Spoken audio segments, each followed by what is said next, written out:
Nah, bagaimana kemudian strategi mengencangkan ikat pinggang ala kementerian, khususnya di Kementerian Hak Asasi Manusia? Kembali akan kita tanyakan langsung kepada Pak Menteri, Pak Natalius Pigai. Kalau di kantor kemudian strategi yang dilakukan seperti apa, Pak? Karena pastikan di kementerian yang Bapak pimpin juga memiliki program-program prioritas yang tentu punya target untuk terus dicapai. Ya, kalau saya kan dikasih kewenangan ya, ini mungkin biar seluruh bangsa Indonesia tahu. Kewenangan yang diberikan kepada saya melalui keputusan Presiden 156/2024 itu adalah kewenangan regulasi yang mengikat seluruh kementerian lembaga, ya.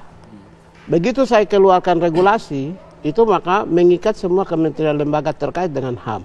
Contoh saya mau ingin ada regulasi yang mengikat semua mulai dari Dandim sampai Panglima TNI harus sertifikat HAM. Oke. Mulai dari Kapolres sampai Kapolri sertifikat HAM. Mulai dari eselon 2 sampai eselon 1 di PNS sertifikat HAM. Mulai dari staf saya di tempat saya staf sampai eselon 4 sampai eselon 1 sertifikat HAM. Di perusahaan karena dikasih kewenangan ke saya juga. Mulai dari asisten manajer sampai direktur wajib sertifikat HAM. Begitu saya keluarkan peraturan menteri tentang itu, maka mengikat semua. Itu kan tidak butuh uang. Tapi dampaknya rasa kan. Terus apa yang saya butuh uang? Nggak perlu. Ini hanya kumpul, ya kita rumuskan peraturannya, ya kita juga kumpulkan dengan para ahli, dikasih honor para ahli, ya sudah selesai. Saya tidak terlalu membutuhkan anggaran yang besar untuk membuat sebuah regulasi. Saya kira iya, tidak perlu. Kemudian saya mengkoordinasikan tentang sebuah kasus misalnya di Malaysia. Ya peristiwa yang terjadi di Malaysia. Kan saya koordinasi menyiapkan bahan, saya dari substansi pembelaan HAM-nya, Kementerian Luar Negeri menyiapkan lalu lintas komunikasinya, internasionalnya, Kementerian Buruh Migran menyiapkan tentang regulasi tentang perlindungan buruh migran.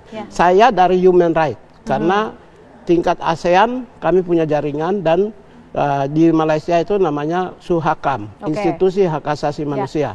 Karena itu kan tidak butuh uang juga.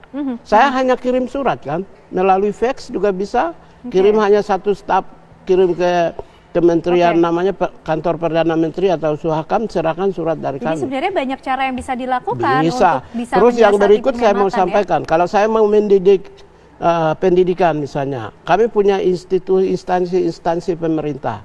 Kan juga kami harus masuk untuk mainstreaming human right melalui pendidikan, sosialisasi. Kan juga tidak butuh banyak uang. Kami punya sekolah pemerintah, ada instansi pemerintah. Kalau ada sekolah swasta atau universitas, saya juga bisa melalui kerjasama dengan mereka, bisa melalui dukungan dan bantuan internasional, khususnya sosialisasi hak asasi manusia. Jadi apa yang di sini kita butuh? Satu yang saya mau ingin sampaikan, seharusnya setelah Bapak Presiden memisahkan banyak kementerian menjadi dari sekian menjadi sekian banyak, seharusnya anggaran masing-masing kementerian jadi kecil, bukan besar. Ibarat ketika hanya satu kementerian, itu terdiri dari 10 orang. Kemudian dipisahkan jadi sekitar 5 orang. Maka masing-masing kementerian kan cuma 5-5. Anggarannya harusnya kecil. Jadi tidak perlu wajar ketika kementeriannya jumlahnya banyak, ya masing-masing kementerian pasti membutuhkan anggaran banyak. Jadi memang menurut saya, ini kita lakukan revolusi, sebuah uji coba untuk lakukan perubahan yang lebih progresif untuk kemajuan bangsa dan negara. Menarik dan tadi harus diterima. Itu menarik ketika tadi kita sudah tahu sedikit lah ya strategi yang dilakukan di Kementerian HAM. Tapi kita ingin lihat dulu